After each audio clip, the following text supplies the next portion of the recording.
So the US president has said not all federal workers deserve to be taken care of.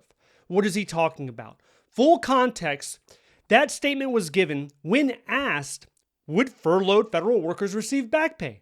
As is guaranteed by law. Since 2019, President Trump signed the law that guarantees back pay, but now, maybe not. Now, the way that he said it was vague. It was vague intentionally in order to have maximum effect. Here, take a listen. In jeopardy, but it really depends on who you're talking about. But for the most part, we're going to take care of our people. There are some people that really don't deserve to be taken care of, and we'll take care of them in a different way, okay?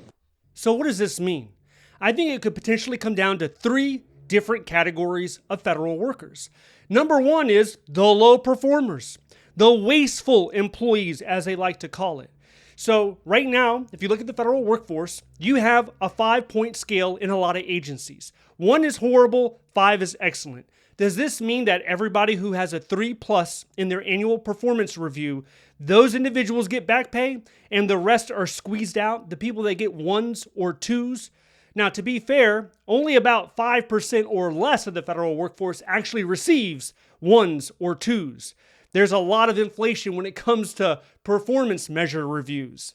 So this could be something that he's thinking about. It's never been done before. But 2025 is full of surprises, and it wouldn't surprise me that much if he tried to take that approach. Then you have some federal workers that receive like a go, no-go, pass or fail, successful or not. They get like a binary rating at the end of the year. So how does that play in? Now, to be fair, I don't think this is the case at all. I don't think this will happen. So that leads us to the second category. The second category is maybe he's targeting agencies that are not aligned with his ideology. Maybe that's it. Or maybe he's targeting specific roles within agencies to withhold back pay from those individuals. So we've heard him say in the past that there are Democrat agencies. There are left-leaning agencies. By mission, yeah, obviously the Democrats care more about the environment, so EPA is probably more left-leaning. But by the nature of the agency, it is supposed to be nonpartisan. So if he were targeting specific agencies, you know EPA would be up there, probably the FTC among others. Now, when it comes to roles, individual roles within agencies, probably administrative roles that he finds duplicative. They're duplicate administrative roles, at least if it appears that way. They could go ahead and be targeted for a squeeze. Same thing with public affairs. I don't think they're a big fan of public affairs over in the Trump administration. They could be targeted. Outreach coordinators, they could be targeted among other individuals. So it could be that approach, but maybe not. And what's the third category? Third category is individuals that are affiliated with a union. Now, you've been following along. You understand that a lot of the collective bargaining agreements, they're being challenged right now because the Trump administration wants to rip away all the collective bargaining under the guise of national security. Agencies that have absolutely nothing to do with national security, now they're using national security as grounds for removing the unions from the workers. So the federal agency, they know who's in the union. They also know the ranking members of a union, the vice president, the president, all those individuals. They know.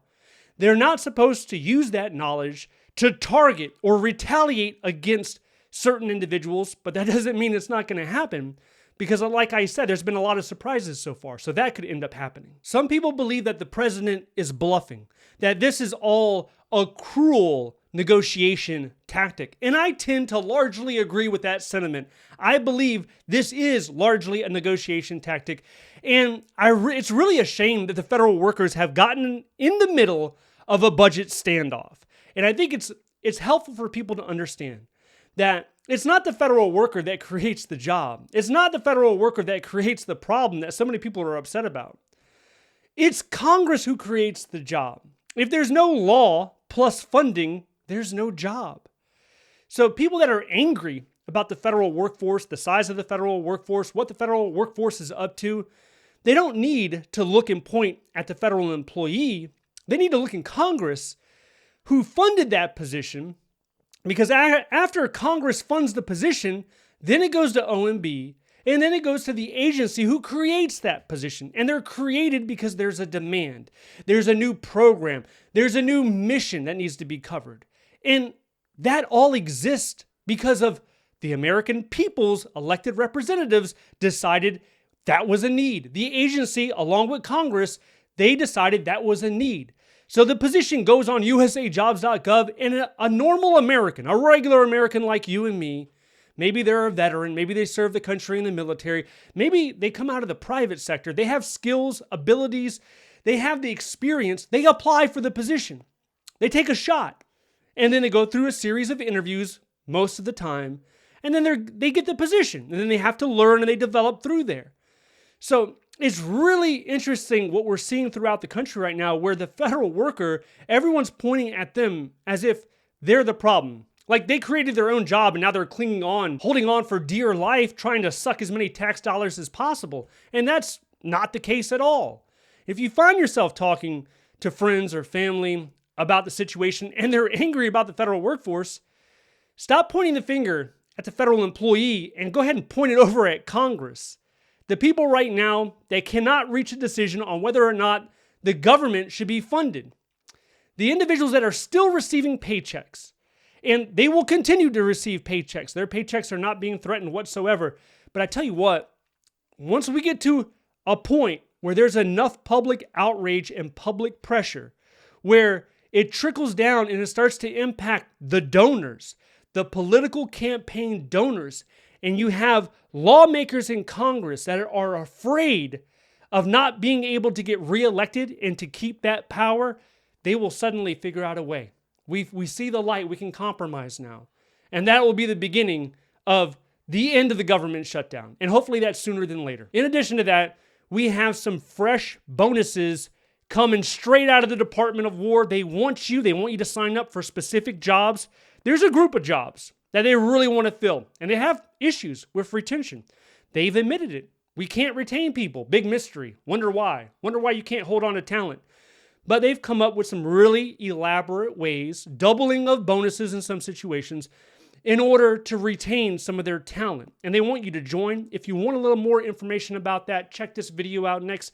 Stay updated by signing up to the free newsletter down below. Thank you so much for watching. I'll see you in the next one.